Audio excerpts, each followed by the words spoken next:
ভাইরে, গত 21শে জুলাই যে উত্তরাতে বিমান ধ্বংস হয়ে একটা দুর্ঘটনা ঘটলো, এতগুলা ছাত্রছাত্রী যে আগুনে পুড়ে গেল, মারা গেল, এদেরকে নিয়েও রাজনীতি খেলা চলতেই আছে। যখন আগুনে পুড়ে যাওয়া শিক্ষার্থীদের বের করাই অনেক কষ্টসাধ্য হয়ে যাচ্ছিল, তখন জামায়াতের আমির তার সাথে কয়েকশো লোক নিয়ে সেখানে আরো ভিড় সৃষ্টি করে সমবেদনার নামে।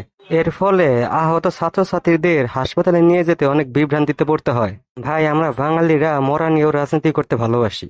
এইসব রাজনৈতিক দলের জন্য এই পুড়ে যাওয়া ছাত্রছাত্রীদের যে কত বিপদে পড়তে হয়েছে তাই আপুটির মুখেই শুনেন আপনারা। এই যে এতগুলো প্রাণ গেছে, এগুলো দায়ভার কে নেবে?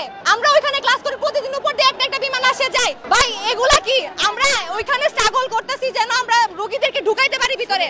ওনারা একজন আসছে, একজনের সাথে আরো 50 জনের চারদিক দিয়ে ঘেরায় নিয়ে আসছে। কেন ভাই? উনি না আসলে কি উনি দুটো ভোট বেশি পাবে? ওনার ভোটের চেয়ে কি দুইটা জীবনের দাম বেশি না? উনি দুটো জীবনের কথা চিন্তা না করে 10 জনের 50 জন পাতি নেতা নিয়ে আসছে ভোট নেওয়ার জন্য। কি করে? চোখের সামনে ছোট ছোট বাচ্চারা খেলা করছে।